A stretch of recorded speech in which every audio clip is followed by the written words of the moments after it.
ये high school का है सर। आप सबमिट बटन यहाँ पे से क्लिक करेंगे। वो नहीं रहा, क्या बात, क्यों? क्लिक कर दिया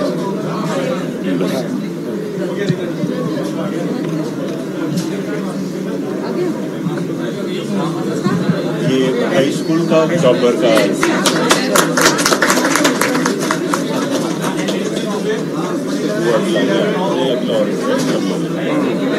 ये हो गया अपना। ये हाई स्कूल का टॉपर है सर, ये नैन्सी दुबे करके है। ये हाई स्कूल का हमारा अक्रॉस सभी जगह तो बच्चियों ने टॉप किया है सर। बच्चा है? नहीं, सभी लड़कियां ही टॉप किए हैं। और अभी सर हम लोग हायर सेकेंडरी स्कूल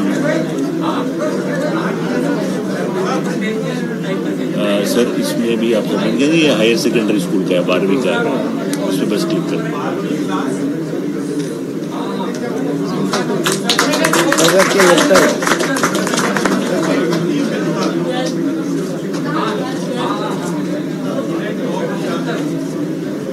तो आगे साहब इसके बारे में आप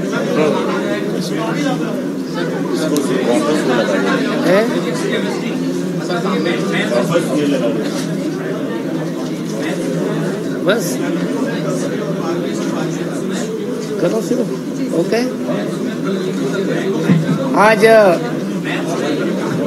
हमारे प्रदेश के 12वीं और 10वीं के विद्यार्थियों का हायर सेकेंडरी बोर्ड का परीक्षा परिणाम घोषित किया जा रहा है। मैं प्रदेश के सभी विद्यार्थियों को अपनी ओर से बधाई देता हूं, शुभकामना देता हूं। लेकिन एक बात ये जरूर कि कोरोना के चलते मध्य प्रदेश के विद्यार्थियों के साथ में बड़ा संकट आया और संकट के दौर के बाद भी जैसा हम चाहते थे वैसे स्कूलों का संचालन नहीं हो पाया। फिर भी हमारे विद्यार्थियों ने काफी मेहनत करके, रात दिन एक करके,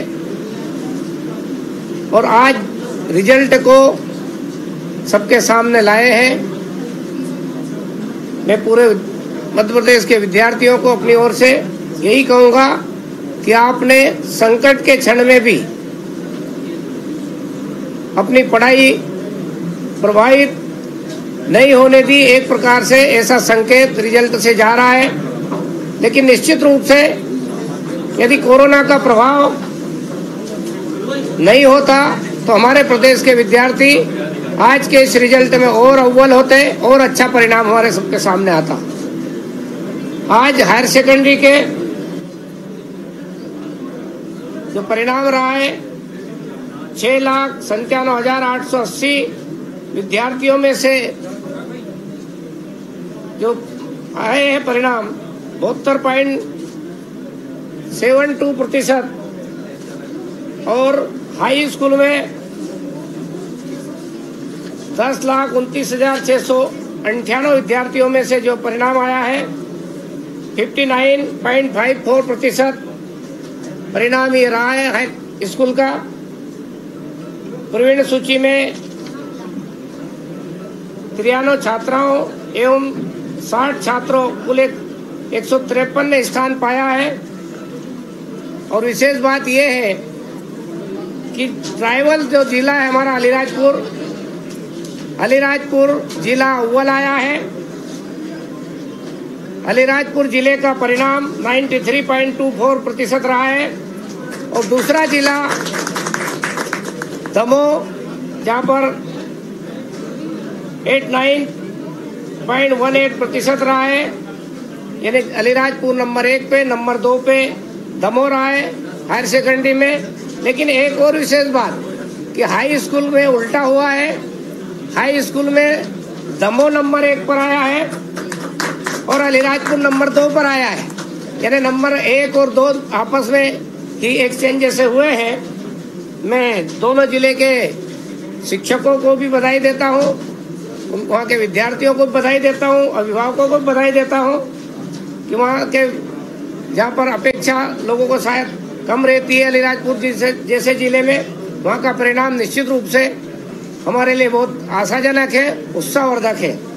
हम सब जानते हैं कि मध्य प्रदेश में जिस प्रकार से आज परिणाम की घोषणा हो रही है, विद्यार्थियों की संख्या, बैठने वालों की बड़ी संख्या थी। मैं उन विद्यार्थी भाइयों बहनों से प्रार्थना करता हूं, निवेदन करता हूं, जो शायद कम अंक लाने के कारण से असफल हुए हैं। मेरी मान्यता है कि असफलता से घबराने की जरूरत नहीं है, किसी को डरने की जरूरत नहीं है। ये केवल अंकों का ऊपर नीचे का खेल हुआ है, इससे जीवन नहीं हारते हैं। जीवन में इससे प्रेरणा लेकर के और आगे बढ़ने का संकल्प ऐसे सभी मेरे छोटे भाइयों बहनों को लेना होगा। किसी प्रकार से निराशा न लाए, उत्साह का वातावरण बनाए। और मैं ऐसे अभिभावकों से भी निवेदन करता हूं कि वो भी अपने बेटे बेटियों को संभाले और उनको आगे बढ़ने की, फिर से मेहनत करने की प्रेरणा दे, ताकि हम अगले वर्ष में और अच्छा परिणाम दे सके, अच्छा रिजल्ट ला सके और अगले साल का परिणाम इस भाव के साथ कि 100% हमारे विद्यार्थी परिणाम देंगे, 100% परिणाम देंगे, इस प्रकार के साथ तैयारी करेंगे। मैं अपनी ओर से सभी को फिर से शुभकामना देता हूं, बधाई देता हूं। जय हिंद, जय भारत।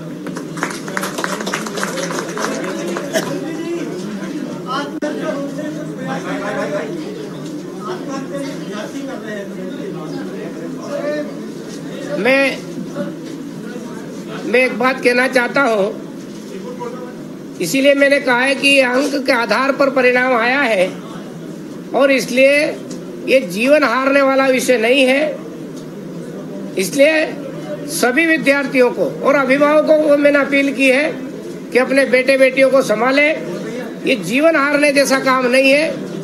हम फिर से उनकी तैयारी कराएं, फिर से प्रेरणा दें उनको और अगले साल वो अच्छा परिणाम लाए। इस प्रकार से अभिभावक और हमारे शिक्षक सब मिलकर के इस प्रकार का प्रयास करेंगे कि हमारे बच्चे किसी भी प्रकार की निराशा की स्थिति में ना आने पाए।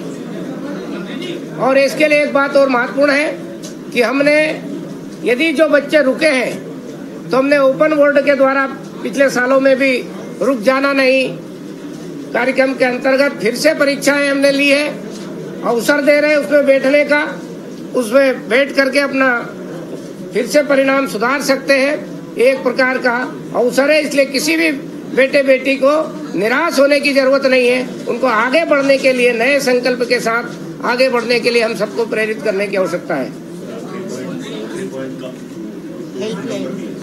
हाँ, हमने, यदि जो बच्चे किसी प्रकार के डिप्रेशन में या किसी प्रकार के प्रश्न उनके मन में आते हैं तो हेल्पलाइन नंबर दिए हैं, हमेशा वो टोल फ्री है, उन नंबरों का उपयोग कर सकते हैं और हमारे यहाँ से संपर्क करके परामर्श ले सकते हैं। इस प्रकार की व्यवस्था की है।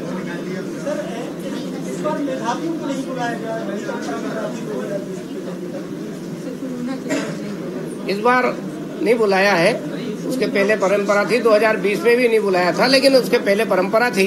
लेकिन हम एक बात क्लियर करना चाहते हैं कि हमारे माननीय मुख्यमंत्री जी ने जो प्रतिभावान बच्चे हैं जिनको लैपटॉप देने के लिए योजना बनाई थी, वो इस साल फिर से प्रारंभ की जा रही है।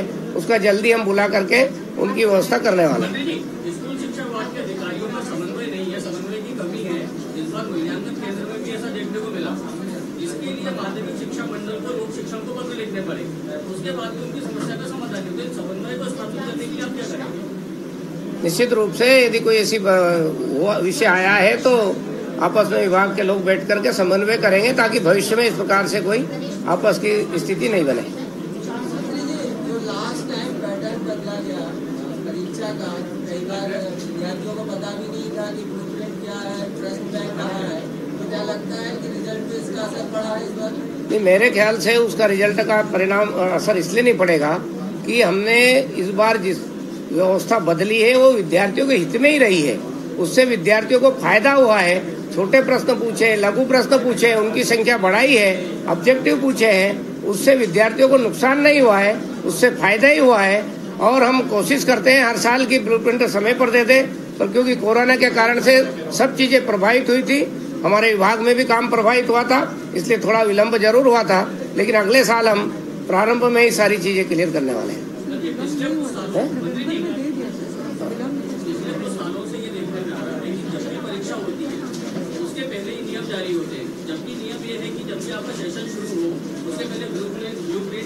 ब्लूप्रिंट वैसे नवंबर में दे चुके थे, है ना, नवंबर में हमने दे दिया था, लेकिन और पहले की अपेक्षा है तो उस पर हम विचार करेंगे, लेकिन नवंबर में दे चुके थे। और इस बार हम जो इस बार अभी से तैयारी हो गई है, हम जैसे ही 15 जून के बाद जब सत्र प्रारंभ होगा तो हम मूल्यांकन पद्धति में कुछ और परिवर्तन करने जा रहे हैं, उस पर भी हम काम चल रहा है। वो भी हम कैसे परीक्षा कराएंगे, कैसे क्या करेंगे, उस सबको समग्र मूल्यांकन को आधार बना करके चलने की कार्य योजना राष्ट्रीय शिक्षा नीति में है। उस पर मध्य प्रदेश भी अगला कदम बढ़ाने वाला है और हम समय पर सब ये बराबर कर देंगे उसकी सूचना। बिल्कुल दे देंगे सर। अब एक मिनट का मूव इंटरव्यू दे दीजिए please please please sir. Sir आप लोग एक मिनट मेरे अब सामूहिक हो गया ना सर, हो गया ना, और वो 1 घंटा लगता है भाई। 1 मिनट लेंगे, 2 सवाल से 30 कोई नहीं लेगा, प्लीज सर। एक सवाल जितने भी हो सर